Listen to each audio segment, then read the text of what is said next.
Bem-vindos ao Conceito Podcast. Hoje iremos falar como transformar a nossa relação com a comida. Conosco hoje a doutora Maria Emília. Bem-vindo ao Conceito Podcast. Obrigada, muito obrigada. É uma honra estar aqui. Conosco ele, Carlos Albuquerque.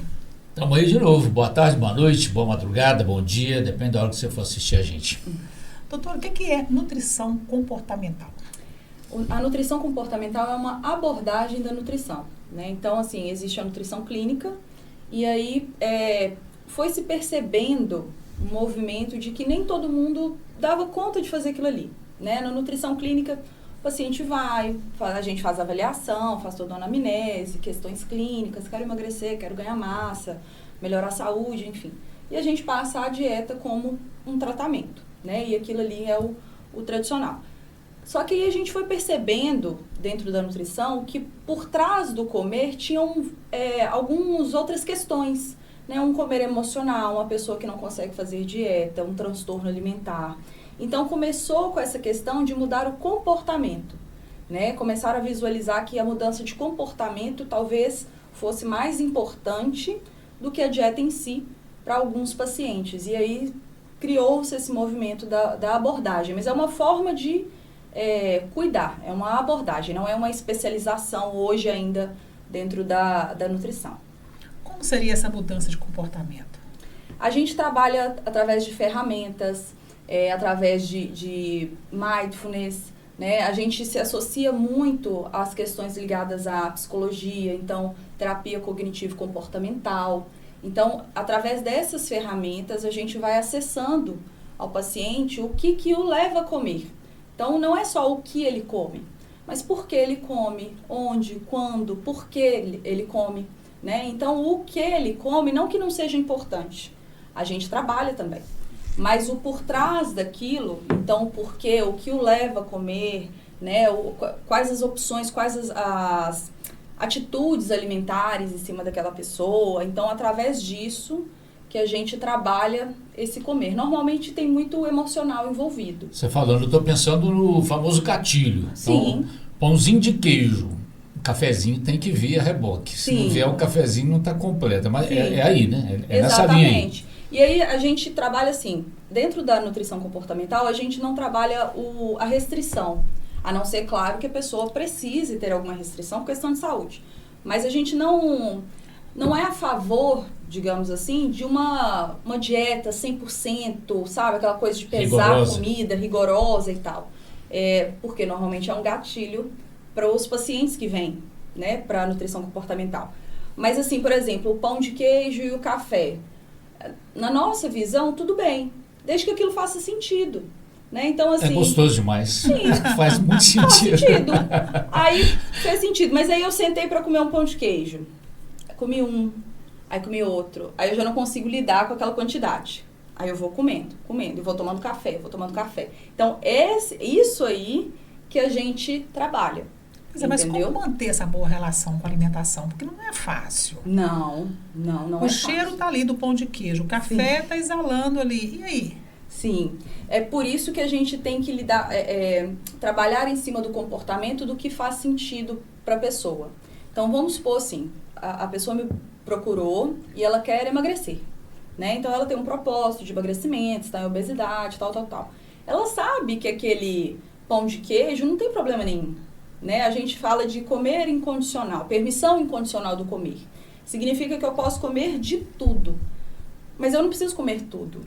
Eu posso ter critérios. Então, se eu tenho um objetivo, talvez aquele pão de queijo naquele dia não me faça tão sentido. Às vezes eu não estava nem lembrando de um pão de queijo, eu não estava nem, né? Só carreguei minha marmitinha ali, meu lanche e tudo mais, mas só porque ele apareceu, às vezes eu vou em cima dele. Aparece, viu? E aparece. Né? Então, mas aí é o trabalhar a pessoa entender, o pensar antes, sabe? Então, ela pensa antes de comer, ela compreende o que aquilo ali, o que ela quer, né? A gente fala muito do comer intuitivo, é o escutar o próprio corpo. Porque a gente está tão acostumado de ler dieta e seguir só o que a teoria manda, que na prática a gente esquece. A gente não sabe se a gente está com fome, se nós estamos saciados, se é o que a gente quer mesmo, né? Às vezes eu passo lá para o paciente, você vai tomar um iogurte. Às vezes a pessoa gosta de um paladar salgado naquela hora. Mas a gente quer seguir o planejamento alimentar. E muitas vezes a pessoa não consegue, não dá conta daquilo. Você sabe que hora que eu penso? Eu não penso antes, não, eu penso depois. Eu falo, por que Sim. que eu comi O famoso isso tudo? arrependimento. É a famosa culpa depois de comer. Eu só penso depois que acabou. Exatamente. E aí é um dos fatores que levam para a mudança de comportamento, né? É uma das questões aí que me procuram também. O sentir culpa depois de comer. Por que que eu comi? Né? Às vezes eu nem precisava daquilo, ou talvez eu nem precisava daquela quantidade, né? E isso depende, por exemplo, tem pacientes que, Maria Emília, eu gosto de doce todos os dias. Então a gente vai a fundo, mas você gosta do doce? Você precisa do doce? Realmente, o que te faz buscar o doce? Uma questão é porque eu estou muito cansada e na hora que eu chego em casa, eu como chocolate a hora que eu descanso. Então o doce ele está atrelado ali ao prazer, ao descanso. Então a gente passa a investigar e criar novas possibilidades para a pessoa, não só com a comida. Então a gente vai desvencilhando a comida desse emocional. É lógico que dentro da nutrição a gente não trabalha a emoção. Então, por exemplo, se a pessoa busca comida por ansiedade, por depressão, né, transtornos alimentares, eu preciso de um psicólogo. Dependendo do grau ali, eu preciso de um psiquiatra, eu preciso de outros, né? A emoção em si não vai ser o nutricionista. Mas a gente vai abrindo um leque de possibilidades para a pessoa não ficar só na comida. Usar só a comida como válvula de escape. Quando você fala do doce, hoje as pessoas têm falado muito em pegar uma fruta, principalmente a banana, e colocar um whey para substituir o doce. Realmente funciona? O uso em excesso do whey também pode engordar? Pode engordar. Porque o whey, ele é uma proteína excelente, né? Gosto muito de usar, passo muito. Até porque na nossa, principalmente em Minas, assim, a gente tem muito carboidrato, né? Em ascensão no nosso dia a dia. Então, tudo nosso é pão, bolo, broa, pão de queijo, milho. O pão de queijo aí, volta e meia a gente fala mesmo. Tudo nosso é carboidrato. E a gente esquece um pouco de proteína, de fibra, né? Quando a gente vai comer um pão, manteiga, um café, um bolo com café, a gente deixa a proteína de lado. Então, o whey, pela facilidade dele, porque também não é tão fácil carregar uma proteína. Fontes, derivados de leite, derivados de carne, de ovo. Dependendo do meu trabalho, eu não consigo carregar. Então, o whey entra para completar essa fonte de proteína no dia, que seria importante. Mas se eu consumo a mais, então se eu vou muito em cima dele, é assim como qualquer outro alimento. Eu estou ultrapassando o limite. Falando de fatores, é impressionante como as academias de ginástica, de musculação, hoje, 20 anos atrás, 25 anos atrás, quando você entrava numa academia, você não ouvia falar em dieta. Ninguém falava de comida, nem de whey. Sim. Mas agora não. Agora o cara que está fazendo academia, você falou em pesar, estão quase pesando a alimentação. É muito ovo, é muito frango, corre do doce. Quer dizer, em que momento as academias se voltaram para a nutrição? Já pensou sobre isso? Começou um movimento assim. É engraçado, eu sou formada há 11 anos, assim. E há 11 anos era talvez até mais forte isso. Tinha ainda uma questão de eu preciso tomar o whey exatamente depois do treino. Então, nas academias em cima da água, assim, ficava aquele monte de whey, todo mundo sacudindo aquele negócio e tal. Hoje a gente já tem estudos maiores que mostram que não, que ele é um complemento para o dia. Então, pode ser tomado qualquer hora e tal. Mas realmente... tinha esse movimento de frango, ovo, batata doce, porque a batata doce é melhor que a batata normal e tal. Depois não, para recuperar o prestígio da batata inglesa. Igual o ovo também, o ovo era péssimo, hoje o ovo, né, mil maravilhas. Então, foi mudando, né? Hoje eu percebo uma mudança, eu percebo que as pessoas estão um pouco mais abertas, com a cabeça mais aberta, né, tendo mais variedade. Mas a depender, assim, do objetivo da pessoa, ainda é muito, muito rígido, né? Muito dentro dessa... eu ouço casos engraçados, Sônia, de pessoa que, parei de tomar café, não tomo mais café. Aí foi para academia e começou a tomar cafeína. Volta a tomar seu café, então. Exatamente. Porque a cafeína tá na moda, né? Exato. Cafeína diz que auxilia na... Sim, é um dos suplementos muito bons, assim. Existem poucos suplementos que têm muitos estudos que comprovam mesmo a eficácia, mas a cafeína é um dos suplementos que tem comprovação. Então tomar um cafezinho antes de ir para academia é bom. É excelente para treino. Antes ou depois? Antes. Excelente Da pré-treino. energia, né? Sim. Aí, Sônia. Você viu, né? A dica aí. Tem como diferenciar a fome física da fome emocional? Tem como diferenciar. É difícil. Eu percebo os pacientes um pouco perdidos, assim, no início, quando a gente começa a tentar trabalhar isso. Porque você tem que literalmente parar e observar seu corpo, né? Mas a fome física, normalmente, se eu falar qualquer comida, você tá com tanta fome que você aceita qualquer coisa, né? A emocional, não. Eu costumo brincar que ela tem nome e sobrenome, assim. Eu queria o açaí da loja tal, com tal complemento. A gente, sabe, é muito específico. Então, a emocional, ela é mais urgente. Então, eu preciso daquilo para ontem, porque senão eu não vou nem dormir. Eu preciso comer esse doce. A fome física, não. A gente, nossa, eu tô com fome, tá na hora do almoço, tá na hora de um lanche. Eu aceito um pão, eu aceito um brigadeiro, eu aceito um arroz, né? Porque eu estou com fome. Começa o estômago, vai roncando, tem gente que começa a ficar mais sonolento, ter dor de cabeça. Então, o corpo começa a mostrar. A emocional, não, já é uma coisa mais do inconsciente mesmo, é aquela urgência e mais específica. Eu preciso de um doce. Se já recebi uma paciente, eu preciso de doce todos os dias. Aí a gente foi conversar e tal, ela falou, não, mas não é qualquer doce. É o bombom tal, tipo isso, é o bombom tal e tantas barrinhas, sabe? É muito específico. Tem medicação para ajudar essa mudança de comportamento? Depende do que a pessoa carrega. Hoje tem medicações, por exemplo, que auxiliam na compulsão alimentar. Então, utilizam, por exemplo, alguns medicamentos voltados para TDAH, são utilizados para compulsão alimentar. Pacientes com transtornos alimentares, então investiga-se se não tem uma depressão associada, uma ansiedade associada. Então, as medicações são mais voltadas para a questão da saúde mental, né? E tem os famosos aí, que estão as injeções, que estão, né, em ascensão, estão na moda aí, que, querendo ou não, auxiliam também de alguma forma. As dietas com restrições, elas entram também na comportamental ou não? Depende do paciente e da demanda que ele traz. Então, por exemplo, um paciente que tem a compulsão alimentar, muitas vezes a dieta, ela é o gatilho. Então, aquela pessoa, ela vê aquele planejamento, vê aquela restrição, ela já entra num colapso, assim, eu preciso comer, vai faltar energia de alguma forma, né?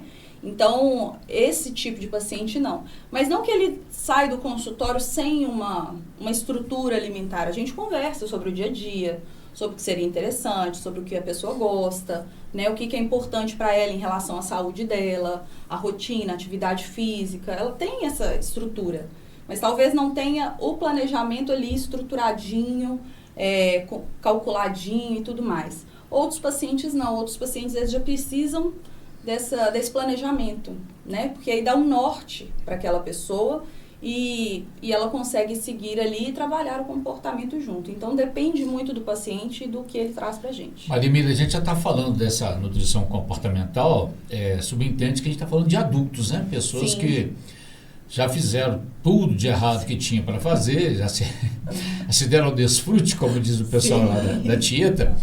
E com criança, é possível a gente começar sem ser muito chato, né? E com a criança que direcionava para uma alimentação mais saudável? Com certeza, com certeza. Hoje até tem nutricionistas voltados para o público infantil, mas a gente entra num consenso assim que criança não faz dieta. Maria Emília, mas e se a criança estiver em obesidade, colesterol?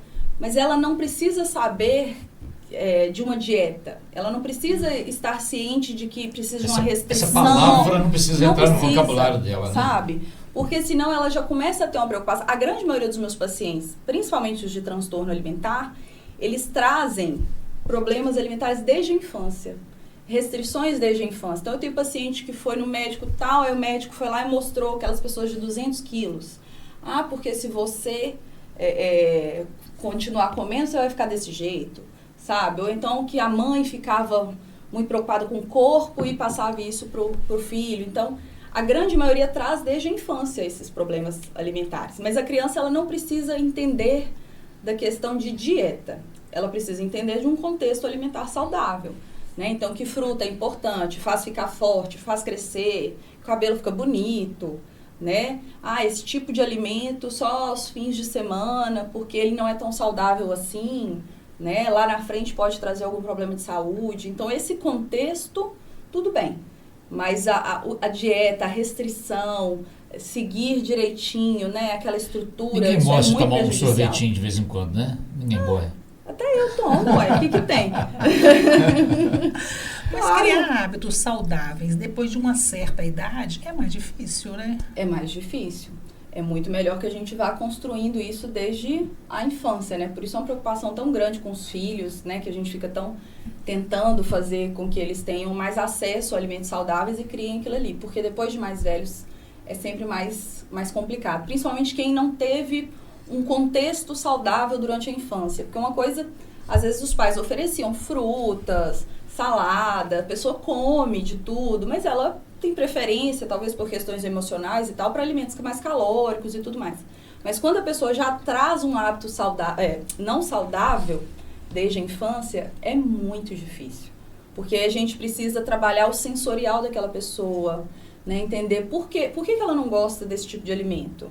Né? Porque está associado ao comer saudável, é a textura, é o sabor. Então a gente tem que ficar investigando e trazendo aos poucos. É um trabalho de formiguinha. E o grande problema hoje são os meios de comunicação, né? Sim. Você está ali com a tela aberta, de repente aparece algo que não está tão distante da sua realidade, naquele mesmo momento você já liga, já pede, aí vem o problema. Exatamente, exatamente. Hora errada. Exato. Você tá com fome, chega em casa, tô cansado, não quero fazer nada, não tenho nada, descongelei uma carne. Mas às vezes você não está com fome, não. Às vezes nem é fome, né? Só que tá gostoso, bonito, vou pedir.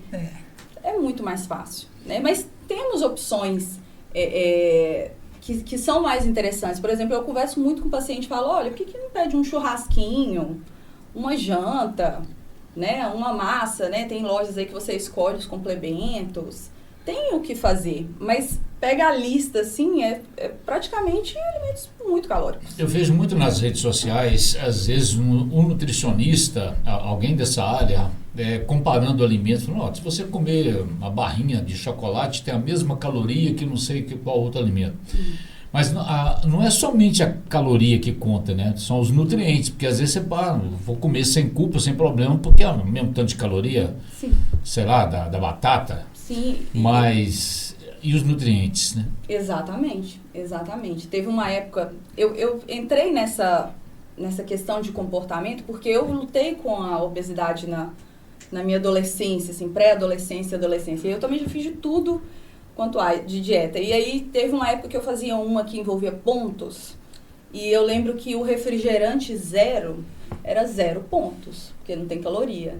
Então eu me esbaldava de refrigerante, assim, eu não vou engordar refrigerante, mas a fruta tinha, sei lá, 5 pontos, eu não vou tomar fruta, que absurdo, eu sou mais um refrigerante. Então olhar só a caloria é muito ruim, e o contexto também. Porque, distorce, né? Distorce. Sim, tudo. Tem uma vez eu vi e eu ri muito, eles comparando pão e cerveja, assim, um copo de cerveja equivale a não sei quantos pães. Aí o cara falava, mas eu só queria tomar uma cerveja. Pra que esse discurso todo, gente? Eu não queria comer pão, sabe? Onde eu tava, poxa, eu queria só uma cervejinha, calor. Então, o contexto também, o que faz sentido pra mim ali, né? Igual tem algumas pessoas que vão em, sei lá, um casamento e carregam a própria marmitinha porque tá de dieta. Nossa Senhora. Isso existe? Existe. Muito. Meu Deus do céu. Muito. Sabe? Carrega, sei lá, barra de proteína, né? Então, isso, a pessoa tá tão neurótica em cima daquilo ali que ela deixa de ver prazer na alimentação. Então, ao invés de estar ali, se divertindo, curtindo, né? Amanhã é outro dia, só voltar pro normal e tudo bem. Não, a pessoa tá ali deixando de viver. Essa da marmitinha não vai para um churrasco, então, no fim de semana? Não vai. Eu tenho uma comadre que ela fala assim comigo, assim, vira e mexe, ela fala, Sônia, é só fazer uma salada bem bonita antes de sair, come, bem farto. Aí eu viro pra ela e brinco sempre com ela assim, mas não adianta, se eu comer a salada, eu vou chegar lá e vou comer do mesmo jeito. Exatamente. Talvez vai ser até pior. Exatamente. Eu costumo falar com o paciente assim, porque quando a gente se programa, é mais tranquilo. Por exemplo, eu sei que eu tenho um casamento para ir no sábado à noite. Então, eu vou seguir ali o meu normal, dia a dia, atividade física e tal. Chega no sábado, continuo meu dia a dia normal. Chego no casamento, eu posso comer, né? Mas eu não preciso comer tudo.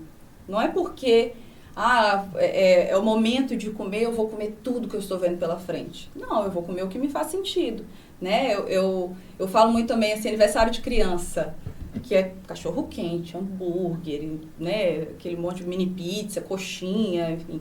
Mas eu ainda quero fatia de bolo no fim. Dizem então que eu vou guardando o meu estômago até chegar lá. Você me fez lembrar o seguinte, diz que o brasileiro não sabe comer em self-service, porque ele acha que tem que comer de tudo. Que tem que comer de tudo. E os pratos, assim, o dono do restaurante já faz de propósito, o prato é gigantesco. Enorme. E aí você acha que não tá cheio o prato, né? Aí já dói no bolso depois, porque deu uns 800 Coloca gramas. feijoada com sushi, assim. Eu faço muito isso, né? Põe lasanha, feijoada do lado, sushi. Né? Uma Exato. O não saber lidar com a oferta, né? Então, mas isso não tem problema se isso é uma vez ou outra, né? Agora, uma pessoa que faz isso com a frequência, que almoça fora com frequência, né? E sempre opta pelos alimentos mais calóricos, ou que isso traga um sofrimento para a pessoa. Talvez a gente faça isso e para mim tudo bem, porque eu vou chegar em casa e minha vida vai continuar normal e minha alimentação normal.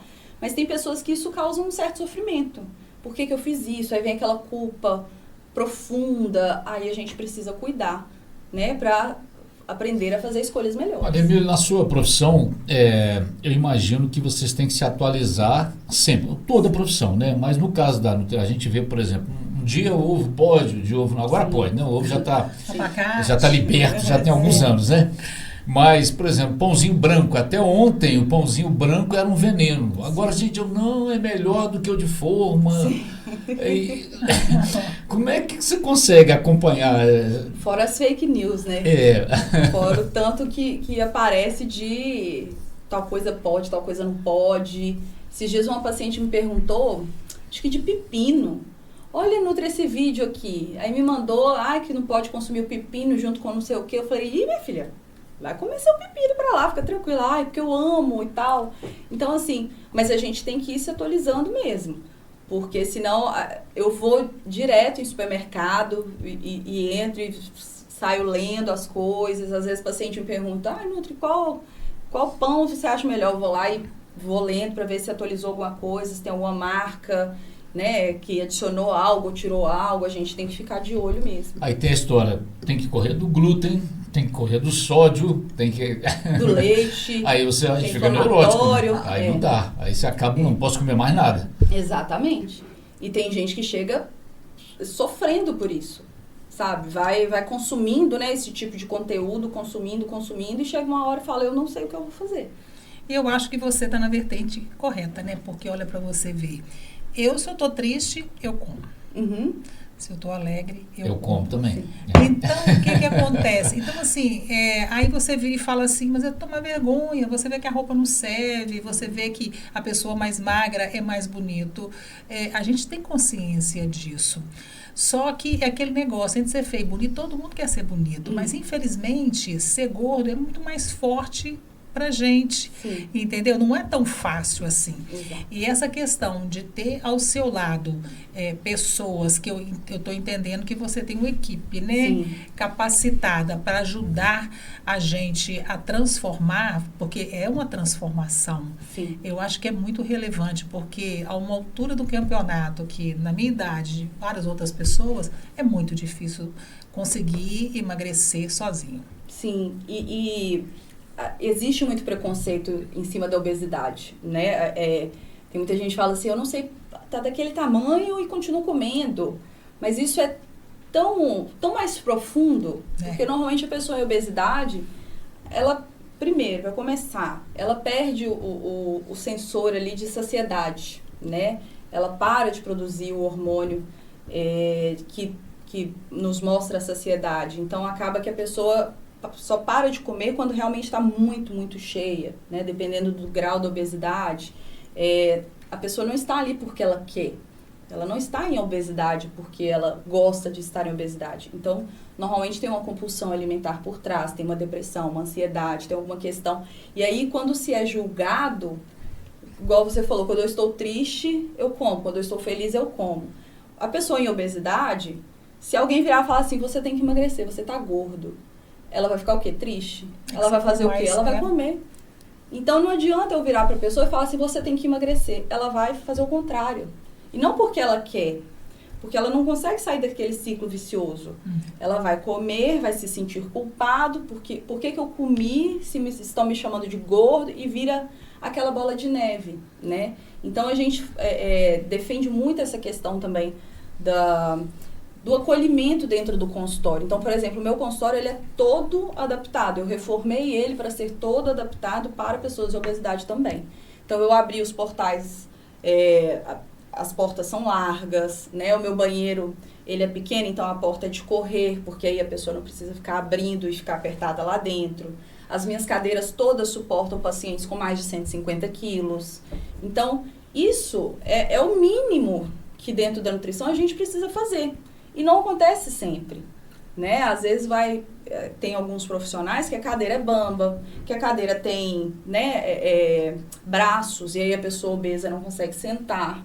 Então, a gente fala muito dessa questão da gordofobia justamente para causar menos sofrimento para aquela pessoa, porque ela estar ali no consultório buscando ajuda, para ela já é muito difícil, porque alguma coisa muito forte por trás faz ela comer.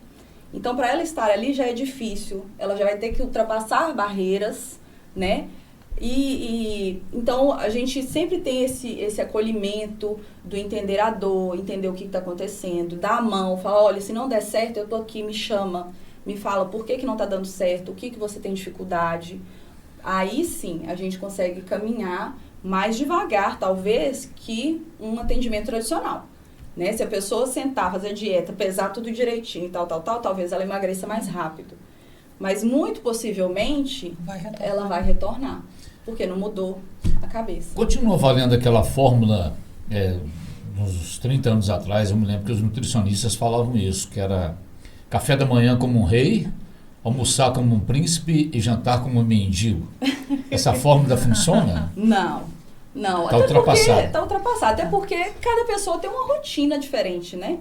Isso depende muito de como é a rotina da pessoa, se ela pratica atividade física, se pratica de manhã, se pratica de noite, que horas que ela trabalha, né? Então, isso depende muito da pessoa. Relativo, né? Muito relativo, muito relativo. Quando a gente fala em terapia, em nutrição comportamental, eu vou para lá, eu vou ter um apoio psicológico, eu vou ter um apoio nutricional. Onde eu vou pagar? Existe um pacote para desenvolver este trabalho ou não? Ou cada área, o paciente vai ali, conversa e acerta? Isso, a gente tem parcerias, né? Então, tenho o Comigo, e aí eu oriento quais os profissionais que trabalham com cada caso, né? E aí o paciente escolhe qual que ele se identifica mais. Então, com cada profissional é diferente. Mas é interessante que se faça um tratamento. Porque se, por exemplo, marca comigo, agenda, vai uma vez, e daqui 6 meses vai de novo, a gente acaba não tendo uma mudança no comportamento. Então, é importante que a pessoa tenha consciência de que é um tratamento. Eu falo muito isso, que eu entrego tratamento ao invés de dieta. Porque se fosse só dieta, fazia dieta, trazia o resultado ali, né, balança e ponto, acabou. E hoje o tratamento está mais barato, né? Antigamente a gente ia no supermercado comprar coisa de dieta, você chegava lá, você parava na terceira coisa que você colocava no carrinho, você falava, não tem condições. Hoje em dia não, né, doutora? Exatamente. E a gente vai de acordo com o que a pessoa tolera também. Não adianta eu querer mudar todo o hábito alimentar da pessoa. Esses dias eu postei que eu estava no supermercado buscando alimentos sem glúten para uma paciente antiga que está apresentando intolerância, né? E aí o médico tal fez o exame e realmente estava apresentando. E aí eu postei que eu estava no supermercado buscando e eu tinha tirado foto de batata congelada. E aí algumas pessoas falaram assim, mas você está mostrando batata congelada para ela? Mas por trás daquilo ali era uma pessoa com seletividade alimentar, uma pessoa com certos traumas em cima da alimentação. Então, aquela batata ali era o que seria, assim, melhor dentro do contexto que aquela pessoa apresenta, sabe? Então, por trás da relação com a comida, eu preciso, não é só falar assim, olha, você tem que comer verduras e legumes. Se aquela pessoa tem alguma coisa que impede ela de comer. Falando em intolerância, a gente tem a impressão que está crescendo o número de pessoas com intolerância à lactose, ou é só a impressão que a gente tem? Eu acho que está tendo mais diagnóstico, talvez, né? Mas que tem uma grande quantidade, sim. É que as pessoas sofriam com isso sem saber que era intolerância à lactose? Muito possivelmente era isso, né? Mas, assim, nós estamos mais expostos também aos produtos e tudo mais, mas muito possivelmente a pessoa não sabia mesmo que era intolerância. Que aumentaram, né? Exatamente. Diferente, por exemplo, do glúten. O glúten é muito específico, assim, são poucas pessoas que apresentam essa intolerância. Mas criou-se de que o glúten era um vilão e, de repente, começaram a tirar o glúten da dieta. E muito pelo contrário. São pouquíssimas pessoas que não podem comer o glúten. Exatamente. E o jejum intermitente? Você é adepta do jejum intermitente? O que você acha? Existem, assim, vamos falar ciência. Existem os estudos que mostram que realmente é uma das opções a se fazer para o emagrecimento, né? E tem benefícios em outras áreas. Dentro do meu nicho, assim, né, dos meus pacientes, não é interessante. Porque como vem até mim pessoas com gatilhos em relação à alimentação, o jejum pode ser um deles. Então, ele pode fortalecer, por exemplo, um transtorno alimentar, né? Ele pode, em pessoas que têm uma tendência à compulsão alimentar, essa restrição, na hora que a pessoa volta a comer, ela pode comer demais. Então, assim, na nutrição clínica é uma das estratégias que se utiliza. Mas dentro da nutrição comportamental já não é tão importante, tão interessante assim. Mas aqueles benefícios que de vez em quando a gente lê, há 12 horas, então o seu organismo está limpo, isso, 14 horas, isso, 16 horas, 18 horas, isso. O que os estudos mostram, assim? Que a restrição calórica que é feita é benéfica para o emagrecimento, para o controle de insulina, enfim. Mas é a restrição calórica. Então, assim, uma dieta tradicional com restrição calórica também dá o mesmo resultado. Mas talvez tem pessoas, por exemplo, que tem essa tendência, eu não como de manhã, porque eu não sinto fome. Então, talvez o jejum intermitente ali faça sentido para aquela pessoa. Ao invés de obrigá-la a comer, né, a gente passa esse jejum e tal, faz sentido. Agora, 24 horas, não sei quantas horas sem comer, não tem necessidade.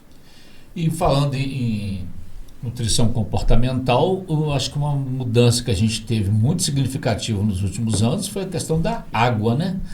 Tinha gente que não se lembrava que tinha que tomar água. Sim. Hoje em dia ela anda com a garrafinha.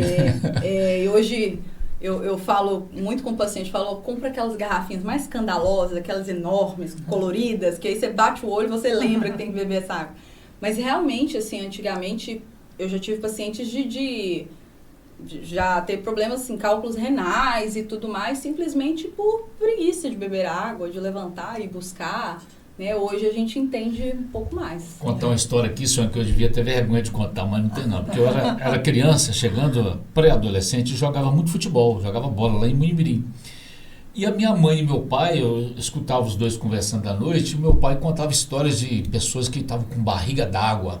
E eu tinha medo de ter barriga, que me fez medo. Aí, às vezes, no futebol, cara, você não toma água, não? O pessoal fala, não, eu tenho medo de ter barriga d'água. Eu passei muita sede com vontade de tomar água, com medo de ter barriga d'água. Eu só tomava água em último caso. Isso durou pouco, mas durou.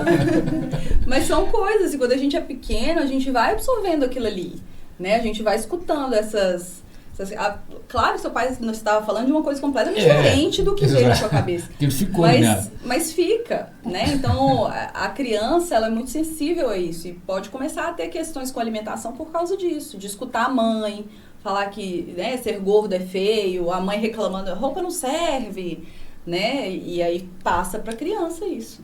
Em qual momento procurar uma nutrição comportamental? Principalmente quando a comida traz um certo sofrimento. Não um sofrimento profundo, assim, mas a culpa, a preocupação, se eu penso em comida o dia inteiro, se eu quero fazer dieta o tempo todo, se quando eu vou fazer um planejamento alimentar, eu me comprometi a fazer uma dieta. Eu não consigo, aquilo ali me causa, né, um desconforto. Então, eu percebo que o meu emocional fala muito em cima da minha alimentação. Então, a nutrição comportamental é principalmente quando essa relação com a comida não envolve prazer. E muito pelo contrário. Tem pessoas, por exemplo, que mesmo quando não estão em dieta, a dieta fica em cima da cabeça da pessoa. Então, por exemplo, estou aqui, não estou de dieta, mas eu estou olhando a uva. Nossa, mas a uva, será que a uva vai me engordar? Nossa, mas eu não devia estar comendo isso. Nossa, aí virou neurose. Entendeu? E tem muita gente que é assim, sabe?